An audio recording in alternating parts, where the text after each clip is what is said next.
second grade. Today I want to share with you Thank You, Mr. Falker. It's a really, really good book.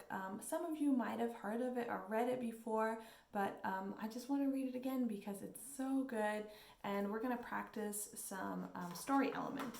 So here it is. Patricia Polacco, Thank You, Mr. Falker. To George Falker, the real Mr. Falker, you will forever be my hero. The grandpa held a jar of honey so that all the family could see, then dipped a ladle into it and drizzled honey over the cover of a small book. The little girl had just turned 5. "Stand up, little one," he cooed. I did this for your mother, your uncles, your older brother, and now you." Then he handed the book to her. "Taste." She dipped her finger into the honey and put it in her mouth. "What is that taste?" the grandma asked. The little girl answered, "Sweet."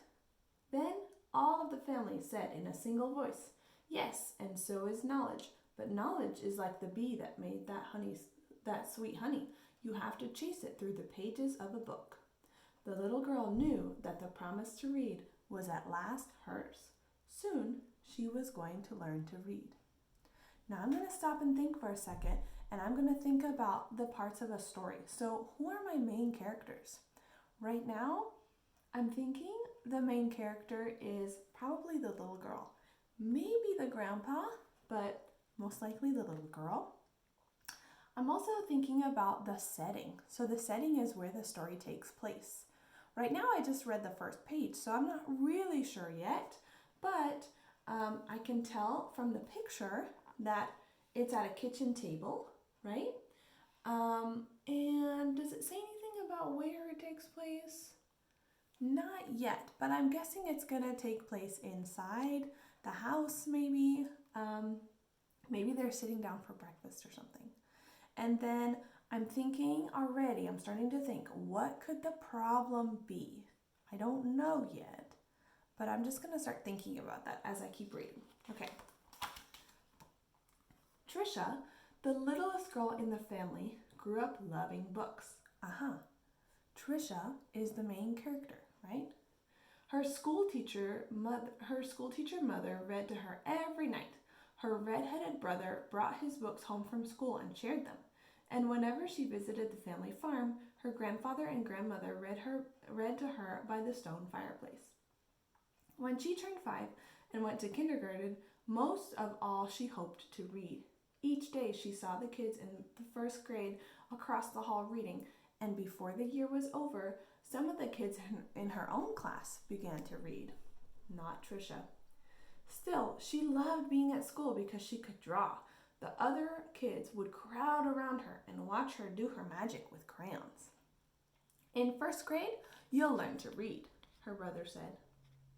So now I'm starting to think about, okay, character is Trisha, right? She is the little girl who's in kindergarten right now.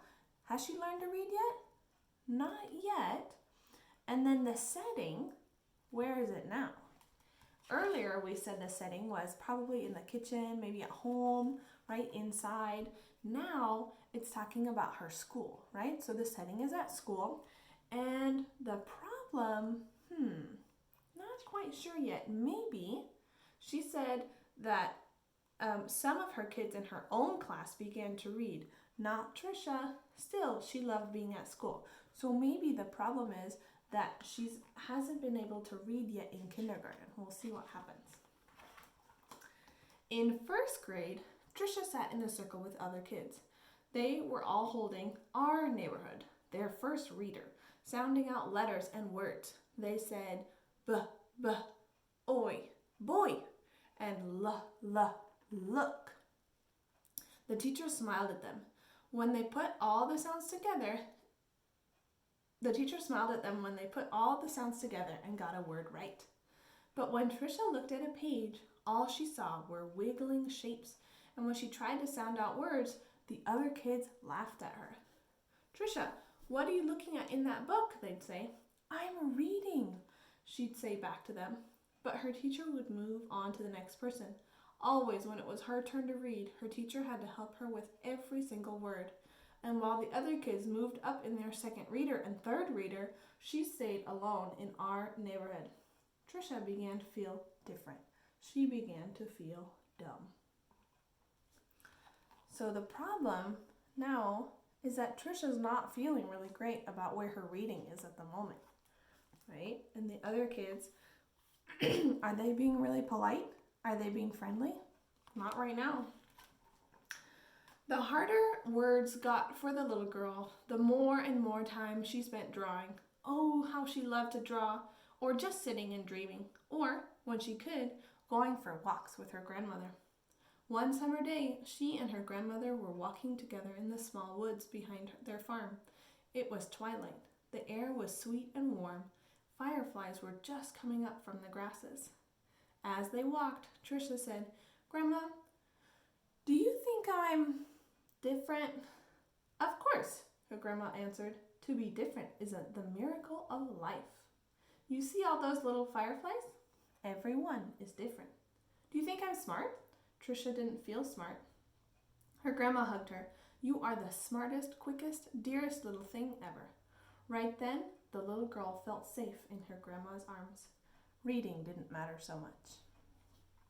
So right now, her grandmother is being really, really comforting and supportive of her, right?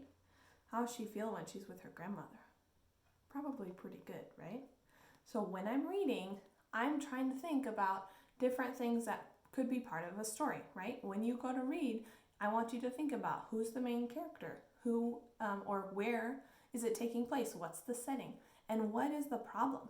What solution is going to happen at the end, right? We're going to keep reading this in our next section.